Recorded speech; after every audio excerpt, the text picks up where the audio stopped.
முக்கிய செய்தி வயநாடு அருகே 3 இடங்களில் ஏற்பட்ட நிலச்சரிவுகளில் சிக்கி உயிரிழந்தோர் எண்ணிக்கை 80ஆக உயர்வடைந்திருக்கிறது. தோண்ட சடலங்களானது அதிகரித்து காணப்படுகிறது. வயநாடு அருகே 3 இடங்களில் ஏற்பட்ட நிலச்சரிவுகளில் சிக்கி உயிரிழந்தோர் எண்ணிக்கை 75ஆக பதிவாகி அதிர்ச்சியடைய செய்திருக்கிறது.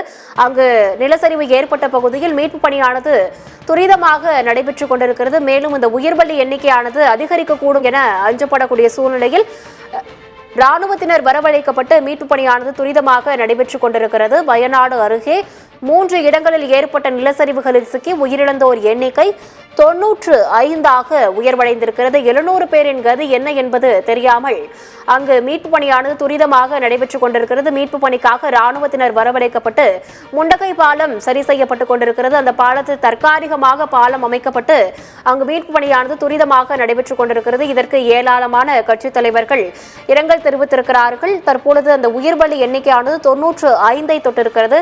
மேலும் இந்த உயிர்பலி எண்ணிக்கையானது அதிகரிக்கக்கூடும் என அஞ்சப்படக்கூடிய சூழ்நிலையில்தான் ராணுவத்தினர் வரவழைக்கப்பட்டு அங்கு மீட்பு பணியானது துரிதப்படுத்தப்பட்டிருக்கிறது.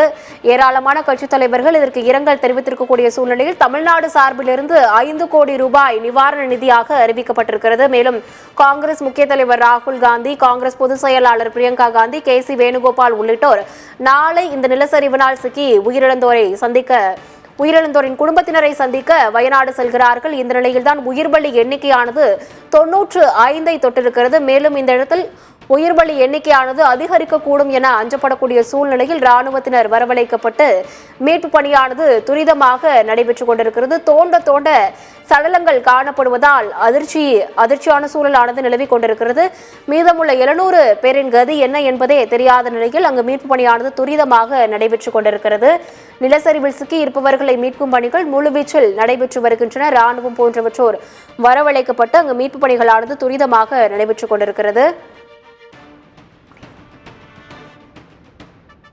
நீலகிரி மாவட்டம் புளியம்பாறையை சேர்ந்த காளிதாஸ் என்பவரும் நிலச்சரிவில் உயிரிழந்திருப்பதாக அதிர்ச்சிக்குரிய தகவலானது வெளியாகியிருக்கின்றது. வயநாட்டில் 3 இடத்தில் ஏற்பட்ட நிலச்சரிவினால் தற்பொழுது வரை அந்த உயிர்பலி எண்ணிக்கையானது 95ஐ தொட்டிருக்கிறது. மேலும் இந்த உயிர்பலி எண்ணிக்கையானது அதிகரிக்கக்கூடும் என அஞ்சப்படக்கூடிய சூழ்நிலையில் ராணுவத்தினர் வரவழைக்கப்பட்டு அங்கு மீட்பு பணியானது துரிதமாக நடைபெற்றுக் கொண்டிருக்கிறது. அண்மை செய்தியாக பார்த்து மேலும் விவரங்களை பின்னர் வரும் செய்தி தொகுப்பில் பார்க்கலாம்.